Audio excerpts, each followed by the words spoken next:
mga kalingap, magandang araw po sa lahat sa amanda kung kayo ng mundo naroroon ngayon. Sa kapwa ko po OFW, ayan, mag-iingat po tayong lahat sa araw-araw nating ginagawa. At syempre, may galab shout out kila Kuya Bal Santos Matubang, Ate Edna Vlogs at Kalingap Rab at sa buong Kalingap Karipa. Ayan, shout out po sa lahat. At ito po yung panibagong vlog natin at reaction video na kinuha ko po ito kay Kuya Jomar. Ayan, sa pagtulong niya po doon sa isang ale na kumukuha po ng mga ng mga bote, yung mga basura, ayan, ng mga kalakal, mga kalakal. So ayan, sinundan po ito ni Kalingap Jomar sa kanilang bahay, at ito po pinuha ko po sa kanya yung clip video. Panoorin po muna natin para po tuloy-tuloy po ang ating pagre-reaction sa kanyang video. Ito tapos hanggang yun po yung karton nyo. Okay lang po bang ay ito pong nakikita namin is ito po yung buong bahay nyo po? Hindi po. Tapos sabi nyo, anim po kayo dito? Apat ang atik. Okay lang po bang pumunta? Okay, matingnan po natin. Sige po. Bali, ito po mga kalingap yung kwarto po nila ate.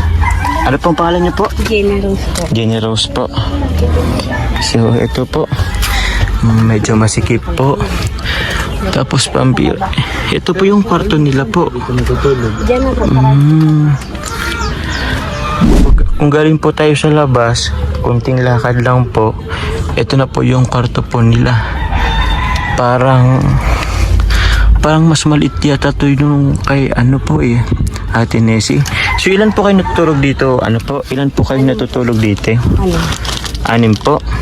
And guys, napanood nyo po ang clip video na kinuha ko po kay Kuya Jomar. Sa hindi pa po nakapanood ng full video na yan, pakipuntahan nyo po ang kanyang YouTube channel. Sa mga hindi pa po nakasubscribe sa kanya, supportahan po natin siya para mas marami pa po siyang matulungan na nangangailangan dyan sa Pilipinas. At napapahanga din ako nito ni Kuya Jomar at syempre yung mga ka-Jomcar dyan, ang mga buong kalingap. Syempre, mapahanga nito si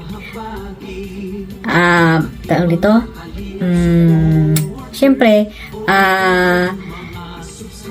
dahil sa kanyang ginawa, ayan, at sa pagtulong doon sa ali na yon na talaga napakalayo ng pinuntahan bago makarating sa kanilang bahay.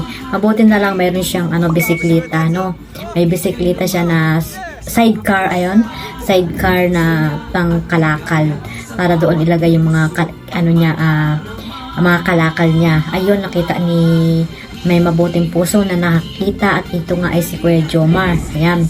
At hindi siya nagpatumpik-tumpik na talaga naman kahit napakalayo noon ay sinundan niya ito. At yun nga, nung pagpunta pa lang niya doon sa bahay ay talaga namang pinasok niya itong bahay nila, at yun yung nakita ni Kuya Jomar doon sa loob ng bahay na talaga namang isa ring kaawa-awang ate. Kasi nga, 6 daw sila doon sa bahay.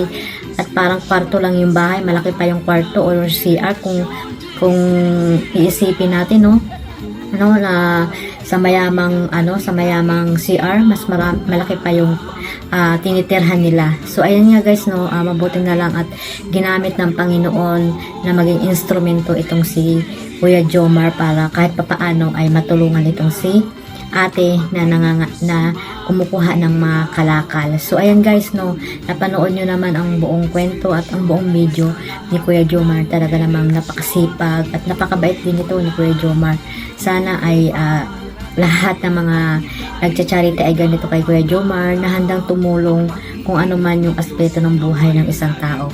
Sana Kuya Jomar ay huwag ka magbago, kung saan man makarating ang iyong channel na tumaas pa ng tumaas. Sana nga ay marami ka pang views, subscriber, dumami pa yung mga subscriber mo, at syempre yung views para marami ka pang matulungan na nangangailangan dyan sa Pilipinas. Ayan mga kalingap, mga ka-Jomcar, wag po nating kalimutang suportahan si Kuya Jomar. At syempre ang ating founder, huwag nating kalimutan, dahil wala sila Kuya Jomar, ang Jomcar, kung wala si Kuya Bal Santos Matubang at si Ate Edna, ayan, si Kalingap Rab syempre, at sa kanyang mga lab team. Suportahan po natin.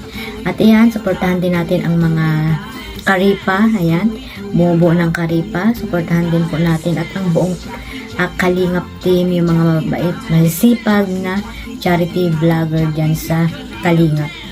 Ayun lang guys, no, nandito lang po at maraming salamat sa inyong lahat. God bless us all. Mag-iingat po tayong lahat. Bye-bye!